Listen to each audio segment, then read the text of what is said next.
Hey guys, welcome back to another episode of Slowly but Surely Losing My Sanity. Have you ever had anyone mention their favorite movies to you? I've never asked that question before when having a conversation with someone because to me, it just seemed like total BS. I've come across a few people who change their mind quite a lot about what their favorite movie actually is. One day it's Legally Blonde, the next day it's Barbie. Like, come on, Steve, make up your mind.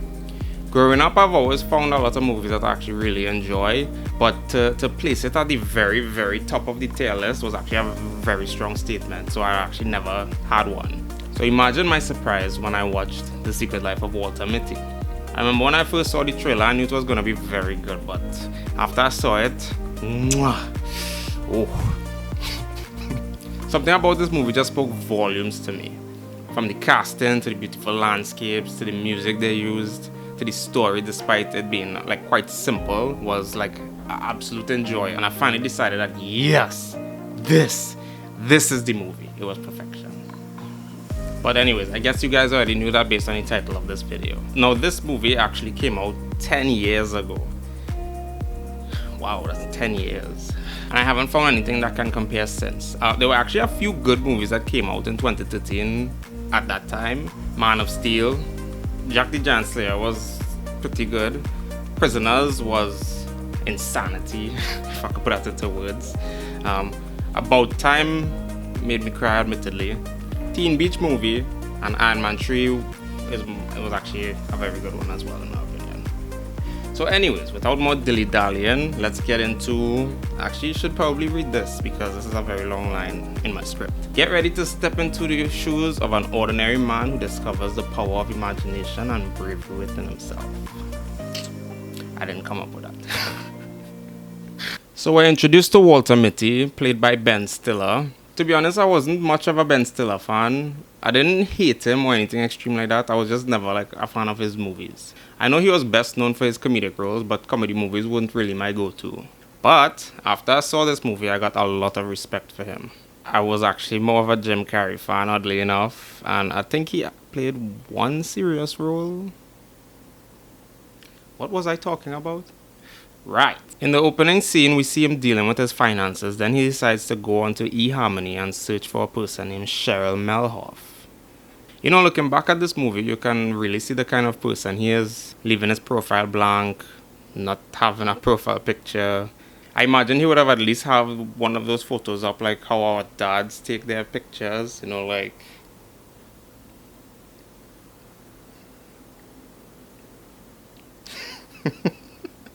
So anyways, he goes on to Cheryl's profile, and I mean, based on her profile, she seems like a chill person who is just chilling. Okay. And after hesitating, he musters up the courage to send her a wink. You know, like... I feel so awkward.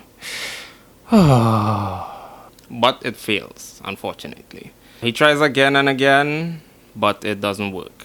So he closes his laptop and leaves his apartment. So I want to take this time to emphasize how beautiful of a movie this actually is. Ben Stiller also directed this film, and his use of wide angles is pretty amazing. Many of you don't know this, maybe all of you don't know this, but I'm actually a photographer. I personally prefer to shoot more tight shots on my subjects. So seeing someone use wide angles like this is just... We see him waiting on his train, and while doing so, he makes a call to eHarmony and speaks to someone called Todd Mahar to find out about why he can't send a wink to someone. Todd explains that he left a lot of his profile blank and he should fill it out. Walter explains that he hasn't really done anything noteworthy. And in the middle of their conversation, we see the strangest thing happen. Walter dives into a building, saves a dog, it explodes and makes a mechanical leg for it. Turns out he was daydreaming. Yep. It was all a daydream. I mean, I guess I can relate. I mean, guys, we tend to look out into the distance and just kind of be lost in our thoughts. And then when our ladies ask us what we're thinking, we always say nothing. I mean, this is actually what we would be thinking. Walter reaches to work only to find out that they've been acquired, and the company will be downsizing its employees. And here we meet our antagonist, ish of the show, Ted Hendricks. Ted asks what Walter does and he tries to explain. It's to manage Sorry, negative. I was really getting into this song. I stopped listening to you. Anyways, he processes photos for Life magazine. This guy is a douche. Hey, Hey. how was your weekend? I had an awesome weekend.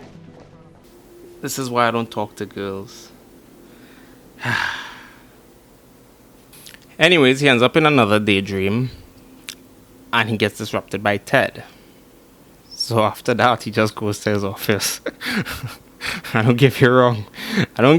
Walter. So he goes to his office and he meets a new negative role and a letter from the amazing photographer, Sean O'Connell. Heard rumblings life's done, man. I want to say thanks. Take a look inside. A gift for all the years of hard work. Sorry about the neg roll. I spilled some blood on it while self-stitching a gun wound to my abdomen, but number 25 is my best ever. The quintessence of life, I think. I trust you'll get it where it needs to go. You always do. Sean gives him a wallet with life's motto on it. I'll put it here so you can read it if you like. Feel free to pause. It's a really nice quote, to be honest, and personally, if I ever got a present like that, I would cherish it so much. Anyways, he checks the rolls and notices that number 25 is missing. And then they get interrupted and called to a meeting upstairs, and he tells Walter to bring number 25. Now, I don't know about you, but I've been in situations like that before, and the meeting is about Sean sending a letter. The guy is really old school, okay? Like boomer level old school. Actually, maybe even older than that. No address, no phones, no electronics. He should probably be a caveman. I mean, he literally sent a mail person to deliver the letter. Anyways, he sent a letter to say that he strongly recommends they use the final photo, number 25, as it's his best work yet, seeing as it's their last issue as a physical copy. So Ted asks Walter to see 25. And Walter said it's being processed. Like a champ. Good job, Walter. Whew. I'm not sweating, you're sweating. So the big dog himself musters up the courage and walks right up to Cheryl and introduces himself. You know, I wonder if his stomach was aching and his feet was shaking. I'm asking for a friend. He asks Cheryl if she has an address for Sean, seeing as she is working in photo accounts. That's convenient. She says it's not easy with him as he moves around. Boomer. But she said she'll ask one of her coworkers if they can help. Yes. Okay. Oh, are you coming? Yes, I'm not. Yes, I have to stay. I mean, honestly, he got further than me in the conversation. Back at the photo lab, Walter tells his assistant to print the other photos to see if they might have any clue as to where Sean might be. Walter's out on lunch now, observing the photos, and Cheryl comes to talk to him. Big dog. He explains that he can't find 25, that's why he's trying to track down Sean. Okay, she seemed to get excited with the idea of this whole mystery thing, and I think I'm actually going to call it now. Walter is a risk god. Hey, Cheryl. I have something creative I've been working on, too. Oh. Little side project.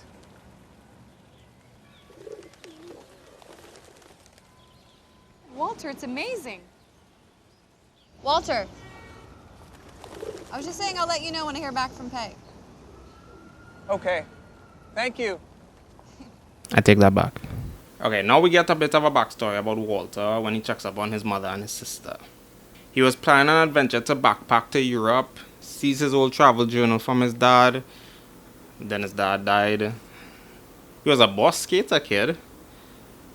Okay, that looks like a broom on his head. Does anybody see it, or is it just me? Anyways, he gets a text message and heads back to work. Back at work now, Walter sees that there's a boat in the photo. Ted comes in the elevator and we have an odd conversation.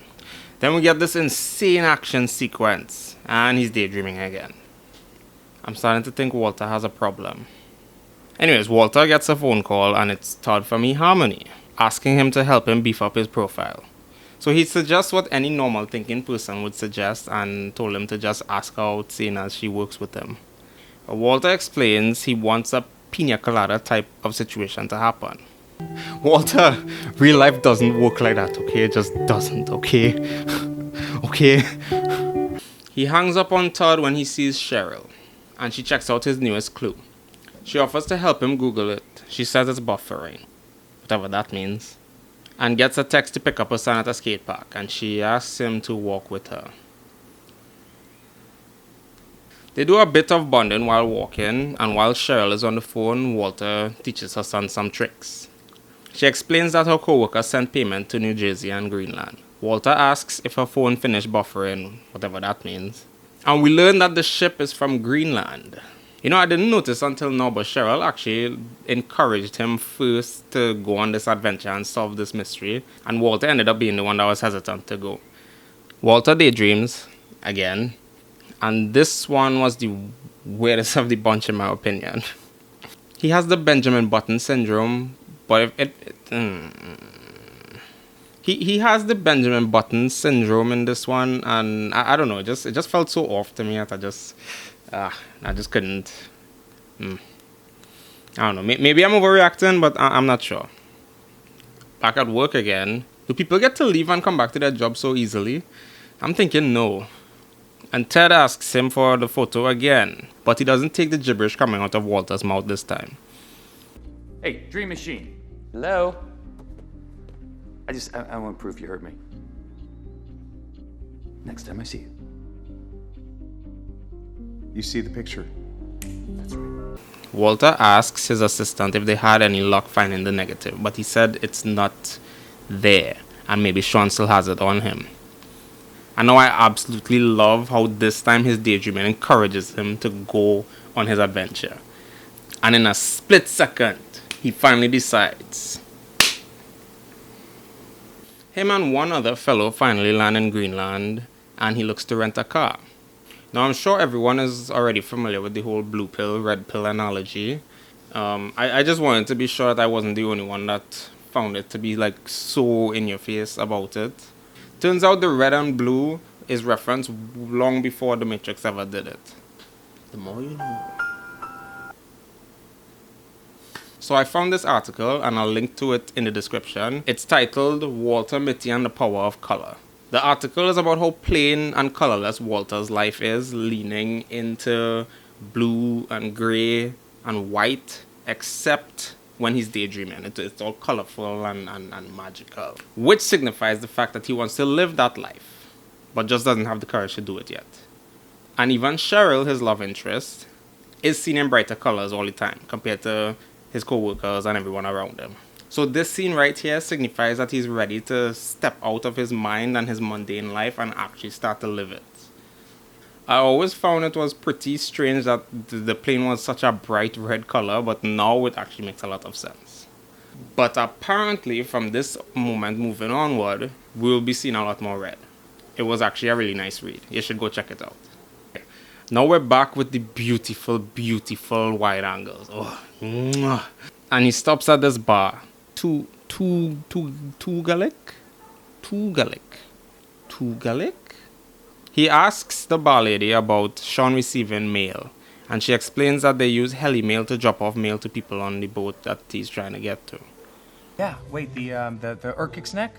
Yeah, Urkisnak. Urkisnak. Urkiksnik.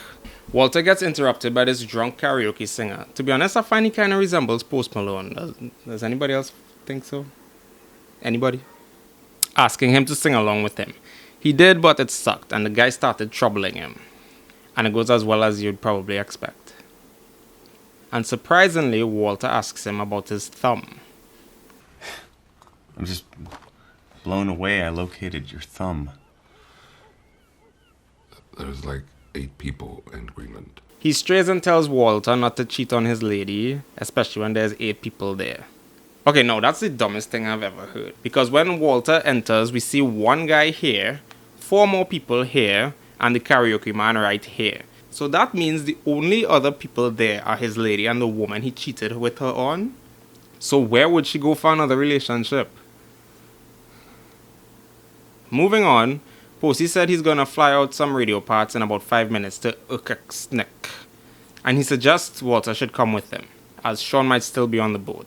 Okay, anybody who asks for you to come with them and then smiles like that, just call the police. I don't care, just call the police. He offers an alternative, just call the boat phone, but the radio is out, which is why Posty is going there to begin with.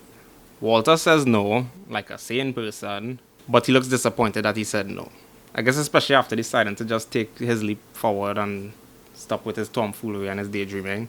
But I mean, don't try not to be so hard on yourself this time, because he's drunk, number one. He suggested you come with him, which is a big red flag.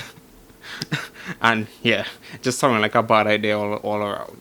So he daydreams again. This time Cheryl sings the song Major Tom for him. Now the song is a callback to when Ted was making fun of Walter when he was daydreaming at the office. Do you remember this scene? This scene right here? Right.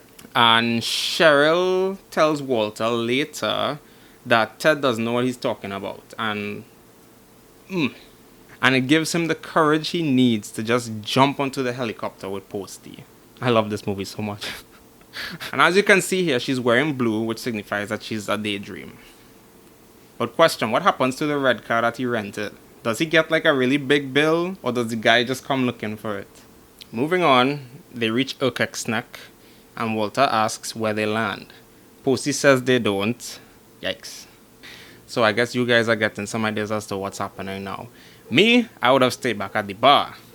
He tells Walter to just jump in the boat. Okay. Surprisingly, he jumps. But he jumps out of the wrong side. Why? Back to another beautiful shot. Oh, the entire boat people? Sailors. Yeah, that's the word, sailors. They rush to see what's happening. Apparently he has 1 minute before he freezes. That's cutting it a bit too close for my liking, but okay. Then to make things worse, Walter starts seeing a fin in the water. But the sailor guy says they're traveling through a porpoise school and they protect them from the sharks. So he calls over the porpoise and nope, it's a shark. Nope, it's a shark. Of course it's a shark. Why would it not be a shark? Of course. He should have stayed at the bar. They managed to save him from the shark unscathed. Walter, what the hell, man? Do you have like a death wish or something? Sailor Man explains to Walter that a pilot boat came a few hours before for Sean and took him to Iceland. Walter asks if there's any way he can radio him because he wants to talk to him. But Walter dropped the radio parts in the water when he face dived into the ocean. Walter, you're making this significantly harder for yourself. Sailor Man number 2 now gives Walter some dry clothes and some cake. Notice here that he's wearing a red sweater. Anyways, he sees some notes on the wrapping paper Sean brought. I'd say that's convenient, but given Sean O'Connell's character development so far, I mean, it's a very boomer thing to do. I just follow Jokul. I'm sorry, what? Eia Faglioglu. Eia Faglioglu. Eia Faglioglu? Eia Faglioglu. Eia Faglioglu? Oh my god. And they say English is a hard language to learn. So that oddly named place is actually a volcano in Iceland, and the shoot is tomorrow. So that explains why the boat came for him. So, well, they actually have to land in Iceland tomorrow as well, because Walter lost the radio component when he face dive into the ocean. So they land in Iceland and instruct Walter on where he has to go. But they explain that there's only one bike, so he should get going. He outruns the other guys to the bike and sets off. The other guys, they wanted to go to this place where lovely ladies take their clothes off for a living, and they were in a specific mood to go. Yeah, I'm not sure if YouTube will allow me to say what I need to say, so use your imagination. Back to some absolutely beautiful wide-angle scenery. Oh gosh, oh my gosh, the scenery. Mwah. Oh. While riding, his phone rings, and surprise, surprise, it's Todd from eHarmony again. This guy is the most dedicated worker I've ever seen, and I don't know if to be impressed or concerned. So he explains that his profile still hasn't had any new wings, even though he updated the information. And Walter says that he jumped out of a helicopter and had a shark fight. I wouldn't exactly say a shark fight there, Walter, but you do you. Todd gives the nicest response that I probably could have come up with. I had a few others in mind, but Walter tells him it really did happen. So Todd excitedly asks for more information, but Walter explains that he's on his way to a volcano and hangs up on him again. I mean, it's a pretty impressive feat, assuming that he actually is telling the truth from Todd's perspective. So I could see why he was so excited about it, because I definitely was not going to do that. Walter daydreams again, but this time it works against him and destroys the bike. So he ditches it and starts gunning it. And he comes across a family and asks the kids if they speak English. Unfortunately, they don't. So he tries alternative methods. I'll let you guys hear him. He says, I have chalakuta. I have chalakuta. Something like that. I have lukuta. I have lukuta. I have...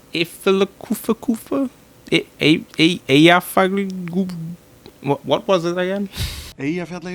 So after that abomination of words, he tries to ask if they could trade his rubbery stretch man for the kid's skateboard. And well, they do the trade. Like, am I insane for thinking that that's a terrible trade?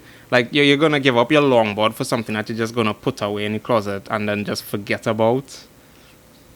I don't know. Kids, man. So Walter goes inside this hotel, but it's empty. He goes to the back as he hears someone. He tells the guy he's looking for Sean, and the guy said he called a plane for him that leaves in 15 minutes, and he tells him that it's at the next town. And you hear the hotel guy speaking his words very aggressively, but Walter just goes on his way. Do you know what time it is? Coffee time. Perfection. And now we get one of the best sequences in the film. I won't show too much, as you should really watch this movie to experience it yourself, but here it is. I also came across this YouTuber named Josh Newman who did this entire longboard scene shot for shot. I was saying something. It was very, very cool, and I'll link to it in the description. R.I.P. Josh. I don't know how to change sequences now. Now this movie actually made me really see how beautiful Iceland is, and it's on my bucket list now to visit before. Just look at it. Just look at it. He reaches the other town and looks around but sees that it's empty. Then an alarm goes off. What is happening? As the guy from before shows up and tries to painfully explain to him that an eruption is happening, meanwhile you see Sean on top of a freaking airplane heading towards the volcano. He is crazy. He is crazy. Walter hurries into the vehicle and they barely escape the smoke and ash. Now, I'm not an expert on volcanic eruption, but could they survive that being so close to it? And also, how does Sean navigate that entire thing? So Icelandic glasses man drops Walter off at a Papa John's and wishes him luck. And we see Walter having food and dealing with finances. Are you sure it's $61 there, Walter? Are you sure? Also, his sister skipped jury duty and Walter had to pay for it? Is he just taking care of them? Dang, no wonder he started living in his mind. Jeez. By the way, I did some reading up, and apparently what Walter has is maladaptive daydreaming. So after this, he calls Cheryl and explains to her that he tracked down Sean and lost him. But he found some words on a cake wrapper and he wanted her to check it out. I mean, you could have done it yourself, but I see what you're doing. I see you, Walter. I see you. And well, they share another moment, and we see Walter open up a little bit more to Cheryl, and I mean, it's nice. It's nice. But again, Walter. So after this, Walter gets a text message from his assistant that the bear douche is looking for him. So he gets on a plane and heads back home the next morning. He gets to work to hear they've shut down 2 floors and everything is just haywire. Ugly bearded douche sees Walter and demands that he gets the negative, and Walter tries to explain, but he just fires him on the spot.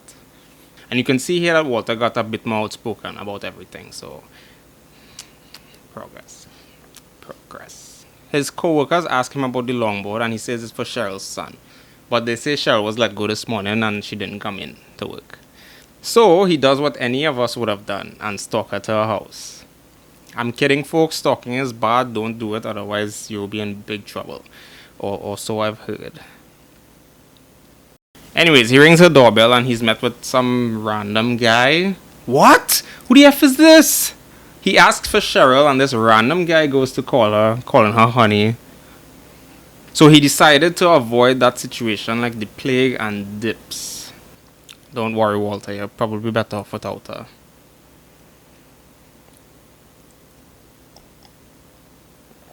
Back at the apartment, and his mom and sister are there. He takes out his items and throws his wallet into the trash.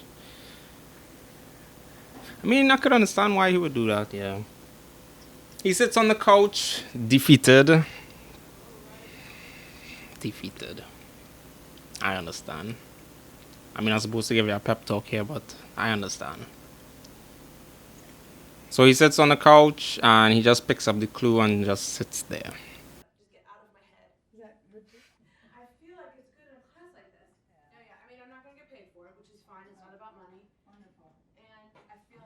So it turns out that was a photo of his mom's piano. Walter asks if someone came to take a pic of the camera, and his mom says that she did. With Sean's camera? What? Is something going on with Sean and Walter's mom? You're not supposed to be using first names, mom. What is this, mom? She explains that he came to visit to ask about Walter. I hope that was all he did, because he was really interested in his work. Mom, why didn't you tell me? I told you. I told you in the produce aisle. I remember that. Oh, maybe you were. Oh, Jessica, what is it you call it when he goes into one of his little places? Oh, zoned out. You do that now and then. He tells his mom that he got fired and he can't find 25 and he's at a cold trail. Something about warlocks. And his mom corrects him and says warlords. Mom, you know way too much about this. Anyways, she mentions that he wanted to meet with warlords and give them her cake to get permission to go wherever he needs to go. So Walter types in the correct words into his search engine and sees that it's at the Himalayas in Afghanistan. Mom gives him a little pep talk and encourages him to finish his work. Moms, am I right? Montage time!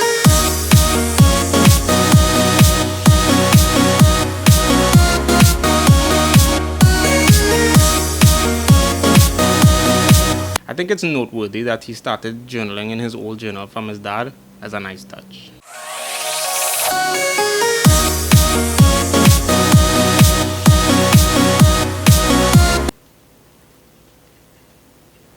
More montage of them hiking and they reach a point where Walter has to go on his own and the two little men go their way. Like, didn't you have this conversation before setting out on your journey? Like, why are you surprised by this?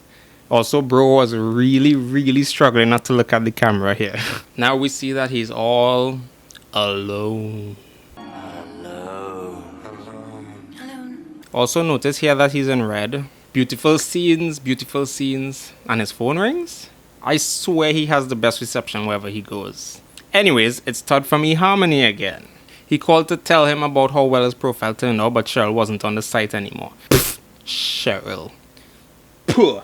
Anyways, Walter asks to be removed from the site, but the conversation gets cut short again as Sean asks Walter not to be so loud, not realizing it's Walter. It's Walter. Sean in disbelief tells Walter to take a seat, but he has to be quiet as he's waiting on a snow leopard. And we get the most memorable line from the movie. Beautiful things don't ask for attention. Honestly, I have no snarky comments to make here. It was nice. Walter tells Sean that 25 got separated from his roll that he sent. And Sean says that Walter is sitting on it. Okay. Sean says it's in his wallet. You know, the wallet he threw away. Anyways, he goes on to say that the photo was the gift from the note and the wallet was something he could put it in. So he put it in the slot. Folks, even Walter is fed up at this point as he breaks the fourth wall. I mean, to be fair, the note was very vague about the information and that would have made this movie way shorter. But, I mean, let's be grateful that he didn't find it. Walter actually almost died a number of times, now that I think about it. Wow. Anyways, Walter says he doesn't have the wallet anymore. Sean asks what he did with the wallet. And well, we know what he did. So you have no idea what it was? A photograph. It's a shame. It was a beauty. So after that intense conversation, Sean sees the snow leopard and explains that sometimes he doesn't like to take the photos as it ruins the moment for him. I can relate to that, because normally when I'm having fun, my first instinct isn't to like yank out my phone or my camera to shoot it. Like, I just enjoy being in the moment. After Sean decides he wants to go play football with the people at the foot of the mountain and encourages Walter to come along. Walter asks what all of us are wondering at this point, what the hell is in the picture? Sean, again with his antics, just says, "Let's just call it a ghost cat, Walter Mitty." What was the picture, Sean? Why you couldn't just say it was in the wallet, Sean? I came all this way to find out, Sean. So Walter, oddly enough, gets over it very quickly and decides to play football with them, with one of my favorite songs from the show playing. Obviously, I can't play it here, but I'll link to it in the description. And we also get one of my favorite shots from the film. Does anyone know how they got this shot? Like, can anybody explain, please? Okay, so we fly back to Los Angeles and Walter is locked in airport prison. Turns out you can't just go to Afghanistan and not get flagged. TSA questions him and asks if he knows anyone or if anyone can verify that he's Walter Mitty. Walter exits and we see that Todd was able to verify that he was Walter. I love when things go full circle. They sit and have a chat over Cinnabon. He explains that Walter got 300 winks in the span of 2 hours. I can't relate. I've only ever gotten like 20 likes on a photo. How's the daydreaming going? Lately, less. Good for you, Walter. Good for you. We're back in New York and Walter apologizes for them having to sell their piano, as it was their dad who gave her the piano. And she tells him not to worry about it. Ooh, that's heavy duty. That's should put this in your wallet. I don't have one. Oh.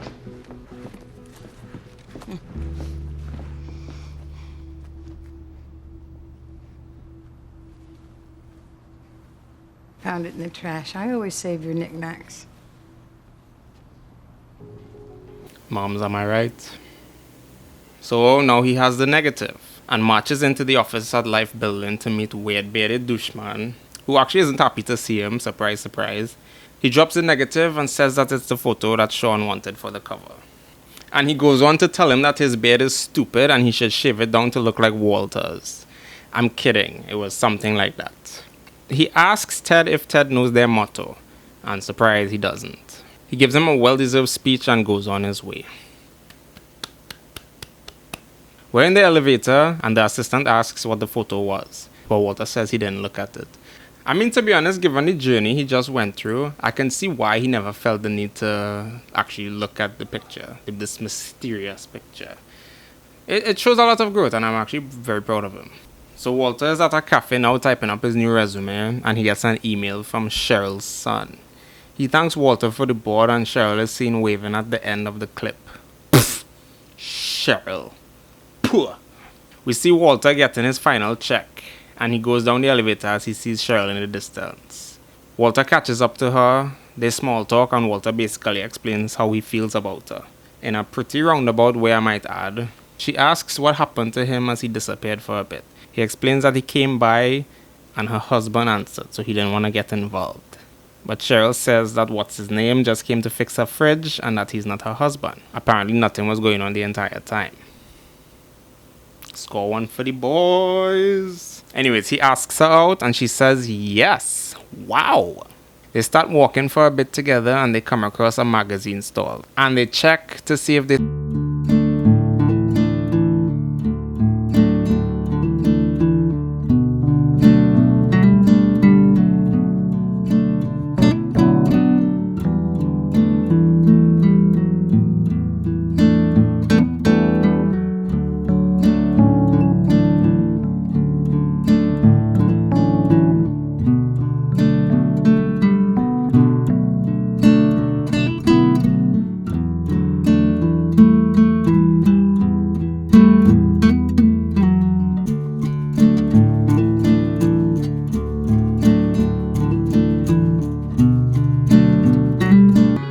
I'm not crying, you are.